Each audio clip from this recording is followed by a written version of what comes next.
morning and welcome back to Tarot Tats and Tea. Excuse the sort of half uppity, half flat hair. I've just come out the shower. But I'm here today to look at an old deck, one that's been around for some time. I have the original one and I went on and decided to get the second edition. The main driving force for me getting the second edition was because I totally messed up my first edition when I did my attempt of edging the deck. I made a complete hames of it, and in a way it really put me off using the deck because I did completely bugger it up. So it's been sitting on my shelf for some time, and then I was online, what day was it? It would have been, it's Wednesday, so it would have been Monday, and somebody was showing the second version of this deck, and I thought, oh my gosh, I actually fell in love with the deck all over again, mainly because I don't have to edge the sides because they're already edged in one of my favourite colours too. But let's have a look at what deck I'm talking about. I'm talking about the Bonefire Tarot by Gabby Angus West. Now this is the first edition, okay? We'll have a look at what it says at the blurb on the back, as we always do, and we'll see if it compares with the second edition, which is in this box. So let's have a look. Our first original edition states 78 tarot cards and guidebook, hand painted and inspired by old school tattoo flash of Sailor Jerry Collins. And the fact it's inspired by tattoos even draws me in more. As you can tell, I'm quite the tattooed lady. Okay. So take an exciting trip through an extravaganza of 78 vivid and expertly hand-painted tarot cards inspired by the vintage old-school tattoo flash of Sailor Jerry Collins. Influenced by Rider-Waite, this deck and guidebook are styled for the serious life explorer, identifying important symbols and key thoughts visually so you may intuitively read the cards and demystify your own journey. Fully equipped to tackle anything, the microcosmic to the macro-enormous, the majors feature archetypal figures sure to play roles in our lives as aspects of ourselves or situations we are bound to encounter. The minor suits have their own look, and a set of common symbols are concerned with life's little details, along with the comprehensive glossary of symbols and their meanings, 3 simple spreads and descriptive essays to guide you. This set offers eternal truths via the timeless medium of tarot.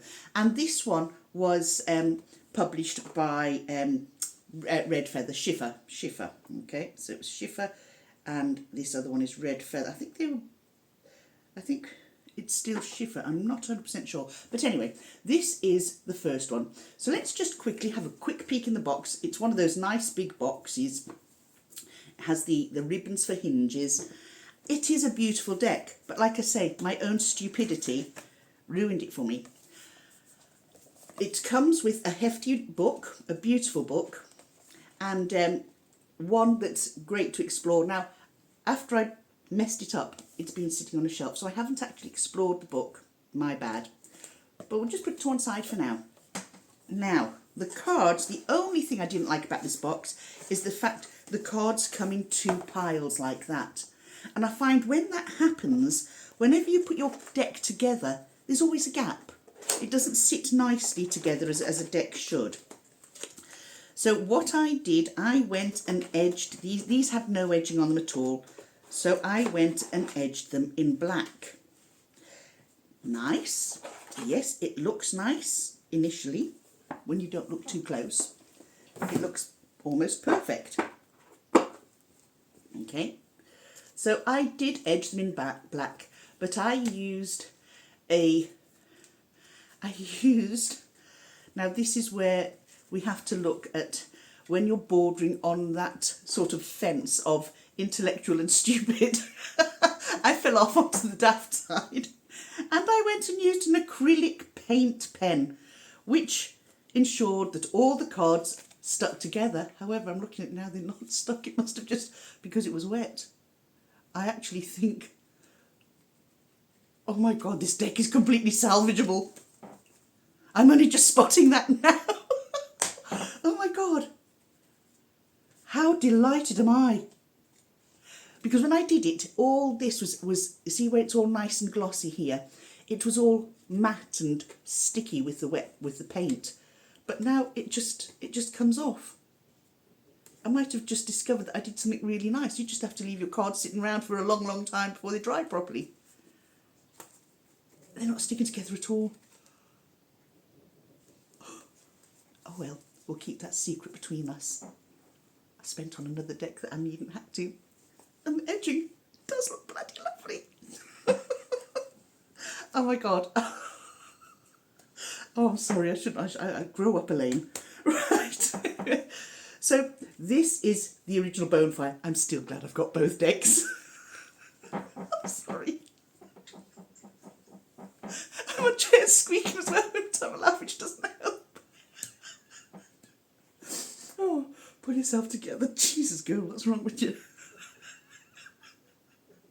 I'm just ecstatic that these cards are all right. Oh, I was so disappointed that I'd ruined the deck. Oh my God. Well, they're not in order, so we'll just go. But now, if you... Sorry. I'm going to try and pull myself together now. Give me a second. Deep breaths, Elaine. I think there's something wrong with me, you know. I laugh so easily, and I don't know if it's nerves or if it's whatever it is, but I don't think it's quite normal. I'll have to cut all this out. Or will I? I might just leave it in. Right. That's what the deck looks like, okay? It doesn't have the edged sides on the first one. It has just normal card sides. But I edged it. Although it's got a black border, the way the card's been set out, it's almost like the sides blend into the border. So although they're not going right in, and you haven't got that hard black line edge, so if you have a look at that there, you see it sort of blends into the background. It does look like it's just come off an easel and somebody has used a black acrylic paint or a black oil paint to put a lovely dark contrasting background. So you've got your dark background with contrasting colours that really make these colours pop. And there's just so much symbolism. On this Three of Swords, I think it's an amazing Three of Swords. You know, this person's all at sea. As we know, these are based on the Collins tattoo. It's Jim Collins' tattoo, who was a sailor, okay? Jerry Collins, sorry, not Jim. And I've got a Jim and a Jerry in my family. So this was Jerry Collins' tattoos. But if we look at the Three of Swords here, or any of the cards, look at the symbolism in that. You know, now when we look at this image, I'm going to try and hold it as close and as clear as I can. We've got the crying eyes in the background because it is heartache, it is pain. The anchor's pulled up on the boat, which means they're all at sea. There's nothing really, there's nobody there steering that rudder. Nobody there raising the sails. Alexa's just told me that paintbrushes are on the way. And she didn't say paintbrushes, but I just know that's what's on order. Sorry. Get a grip, Elaine. What's wrong with you today? Anyway, let's get on with the Three of Swords. Look at the depth. You know, sometimes tattoo flash art doesn't suit everybody.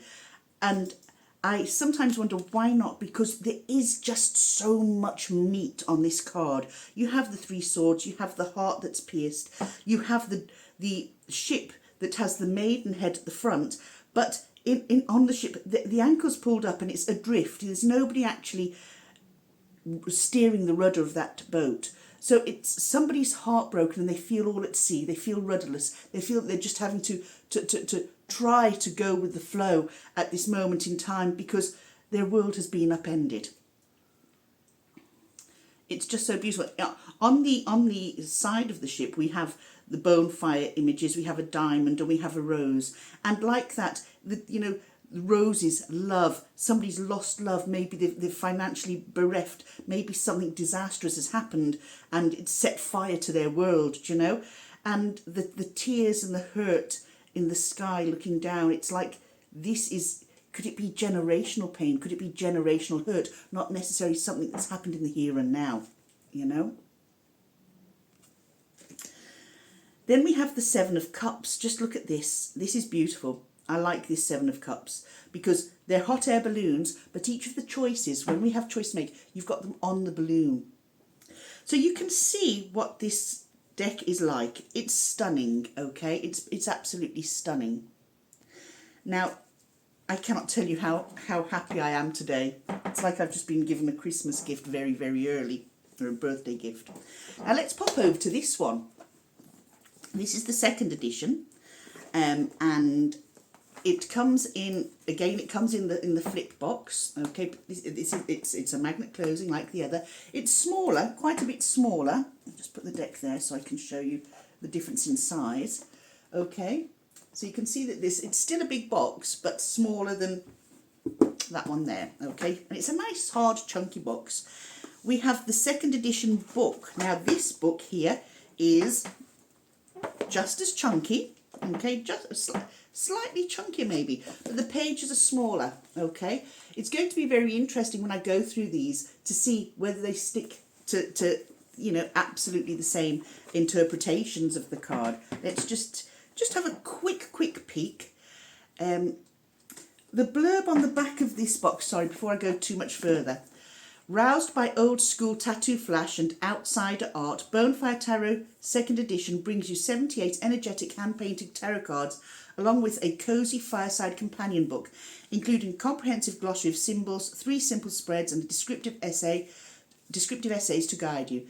This set dangles the fruits of eternal truth just within reach, ripe and waiting to be gathered.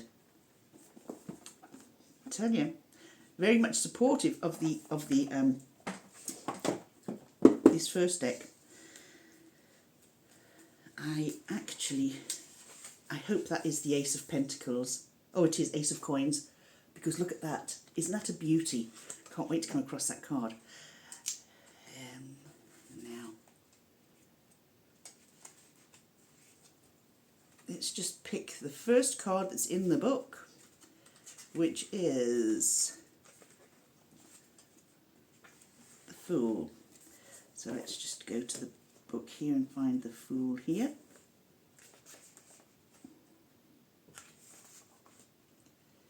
Come on, just turn over one page. Whoops. Help if I use both hands, wouldn't it, really?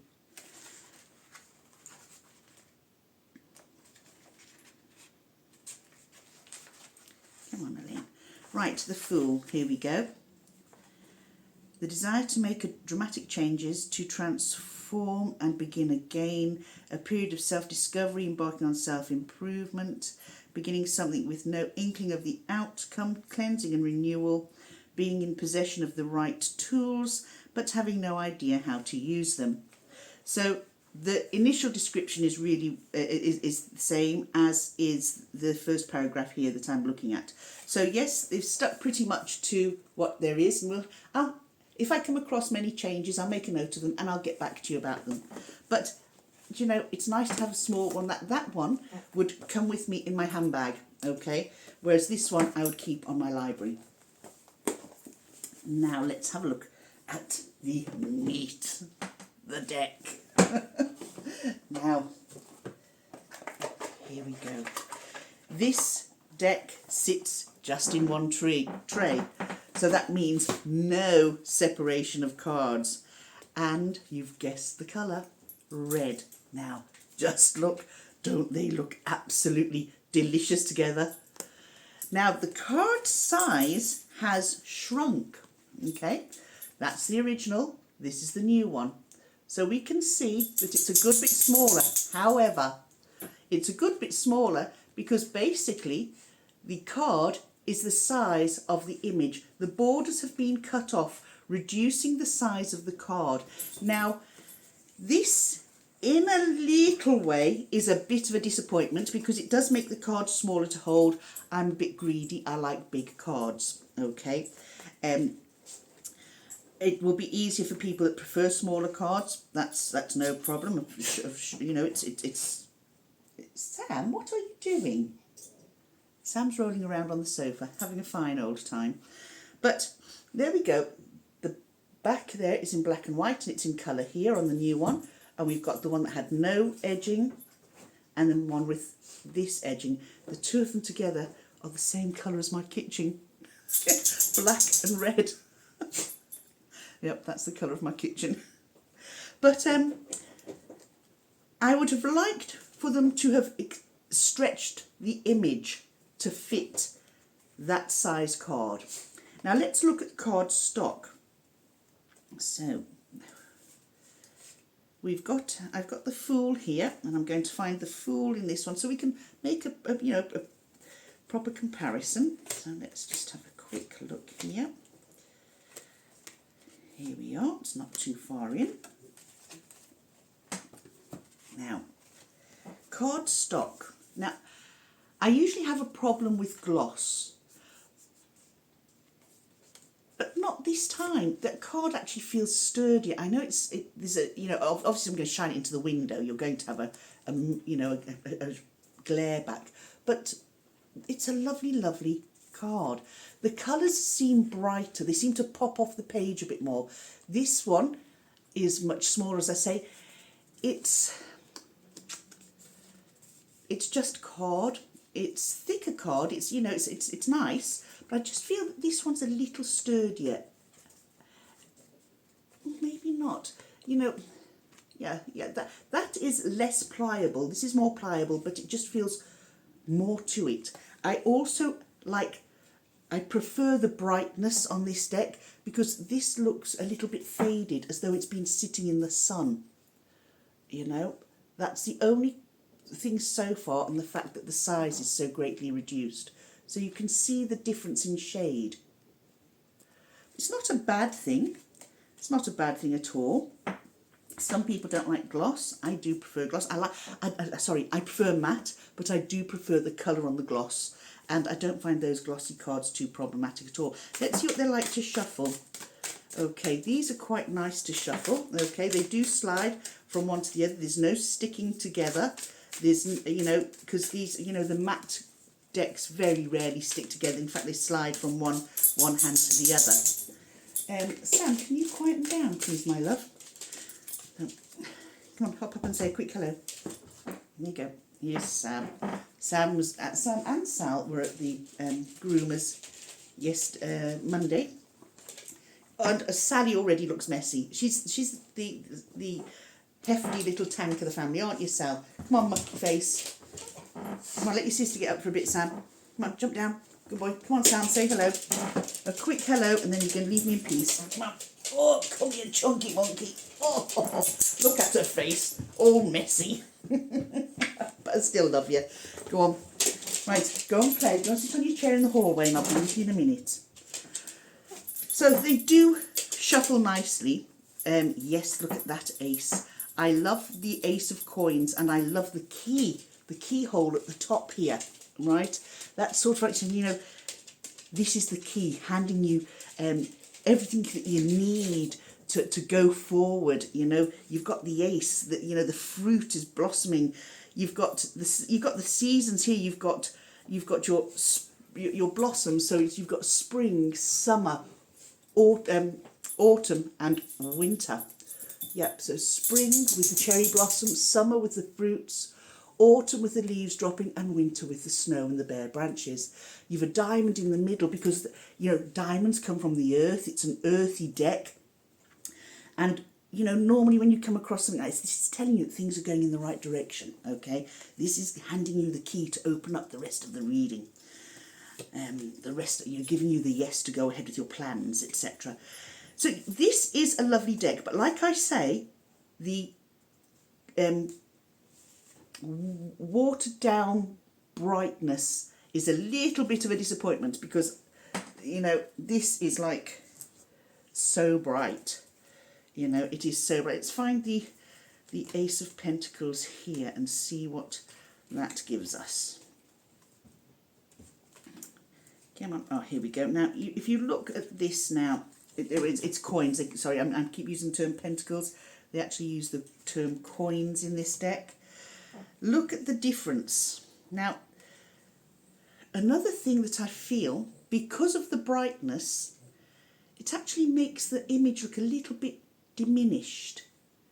It's not popping out. As I say, the image fits the image there. Okay, that's the size. They've cut the borders off. Okay, done away with the borders, and the title hasn't been written on at the bottom. It's just within the image as it is there. So there you go. You can see the difference in brightness. If I turn it that way, this is one of the brighter cards in the deck, this one, but you can still see that difference between the oranges and the fire here is so much lighter there. Is it going to make a difference to reading with them? Not at all, because there's just so much detail. But being the greedy mare that I am, I would have loved the image to have been stretched to the edge of a card that size. So let's carry on. Like I say, shuffles nicely. Let's see, does it riffle? Are you a riffler? I know it's, for some people, riffling is sacrilege. I'm a riffler. I've never been one to follow rules. Now, it doesn't bend. It's not a good riffler at all, which isn't a bad thing. It's not a bad thing. That's quite solid in the sense it doesn't bend. Okay, it's not pliable. Let's have a look at this one. And we'll see, does this one riffle?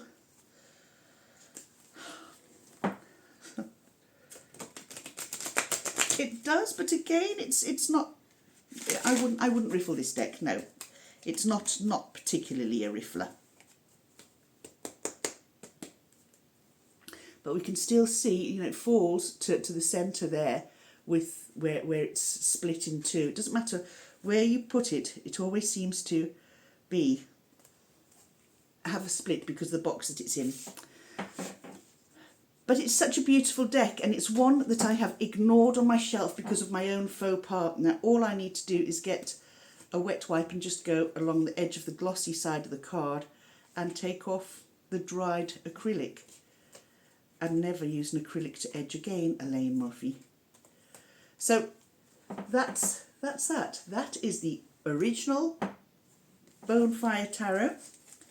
And this one is the second one, Bonefire Tarot.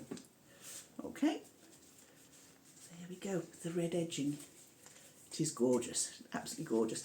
I do like these cards. I really do like them. They're going to complement its older sister over here. Whoops, just pick the card up. Star card.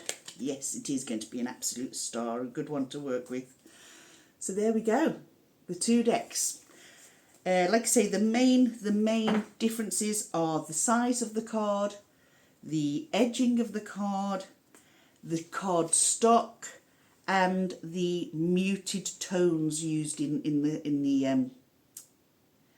the cards, in the images. I think that is probably because of the type of card it's printed on. I think it might have been brighter because, you know, when it's printed on card, it sort of absorbs into the card, doesn't it, making it that little bit more brighter. It's still very busy, still full of colour, still full of life, but this one would spoil you, I do believe. That's if you like big cards like me. So, enough frivolity for one day. I do have another deck here that I'm going to look at.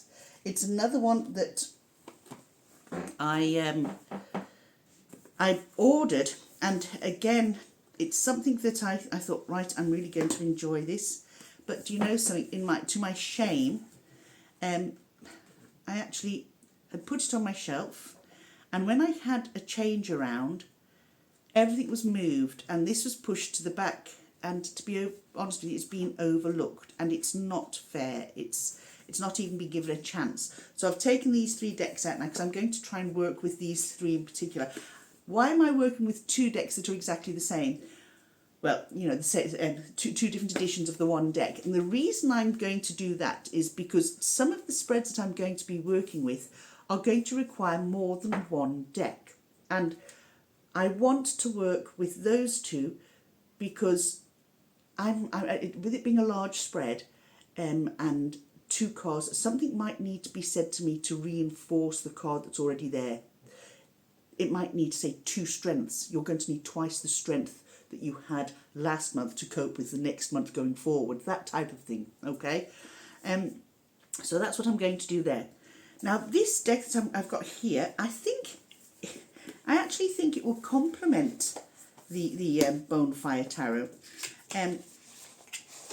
Again, the cardstock is quite different. It's a cross between. It's not a gloss. It's more of a sheen. I think it's bigger than standard size. Okay, and this is called Ask the Witch. Okay, Ask the Witch, a 78 card and guidebook, Tarot Wisdom from Timeless Coven, and it's by Francesca Mattioni and Simone Pace.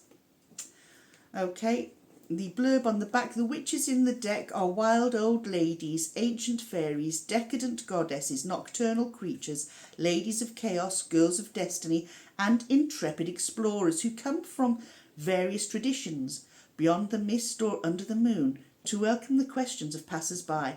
The box set contains the full deck of 78 witches tarot cards and an accompanying manual to decipher the divinatory messages. The manual is lovely, actually. It's a nice size to hold. It's Rockpool Publishers. It's semi hard cover. It's not a soft cover, but it's not a hard cover. It's sort of a bendy hard cover, if that makes any sense.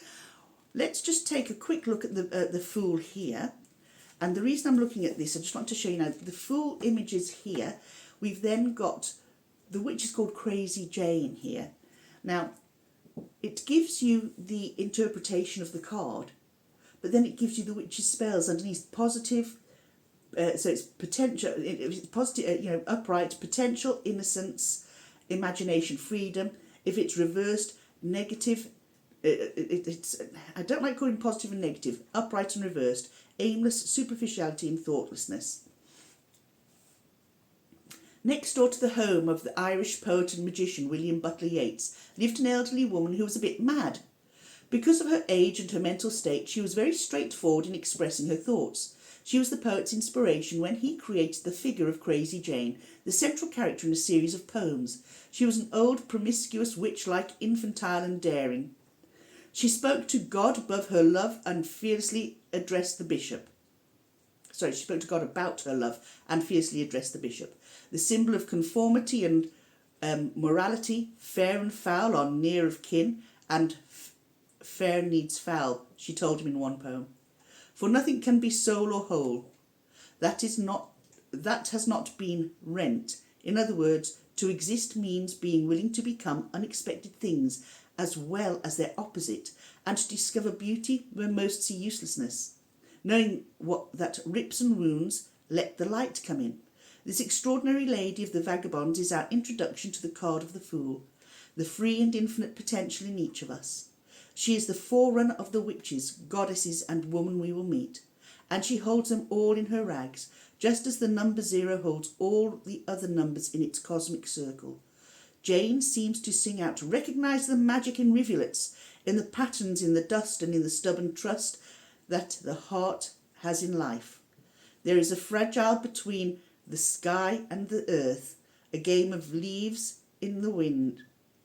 It only takes an instant to fall, the same as it does to fly.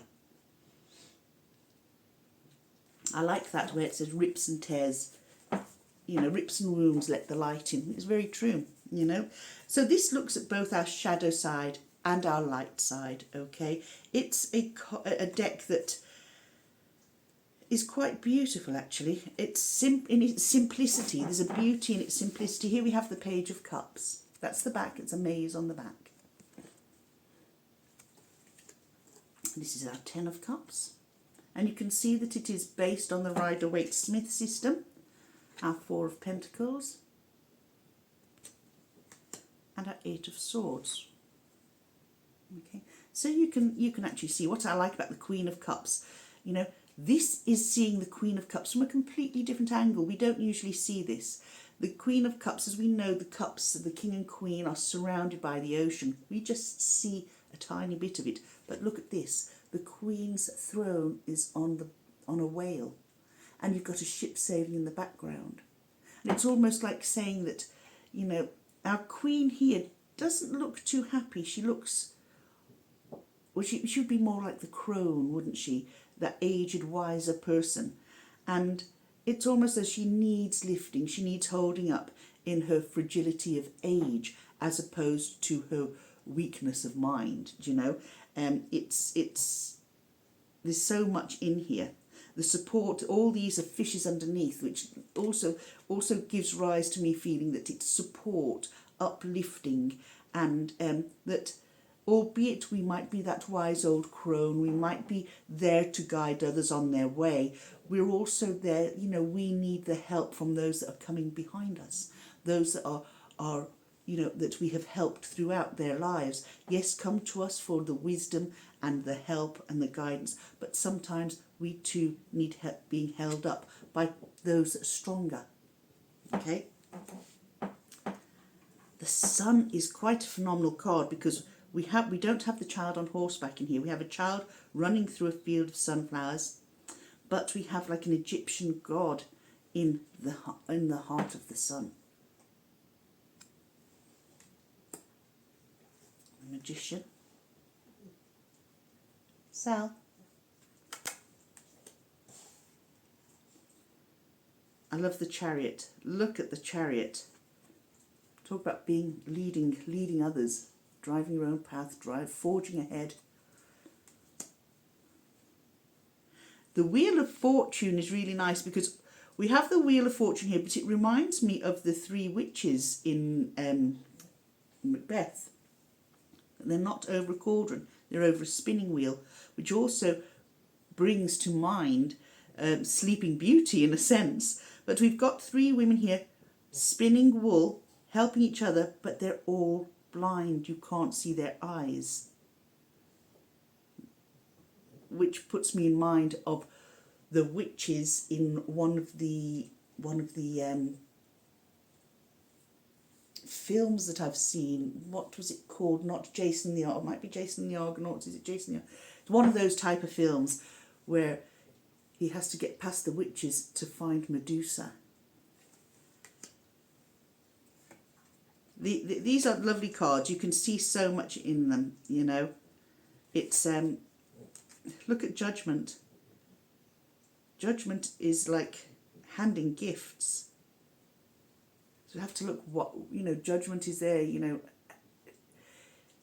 Are they reaping the rewards of their behaviours or consequences of behaviours? You know, looking back, being showered with gifts if they've changed their tact, if they've changed their path, if they've looked back and thought, you know what, that no longer serves me, need to look at something new, and something new's been handed to them to utilise.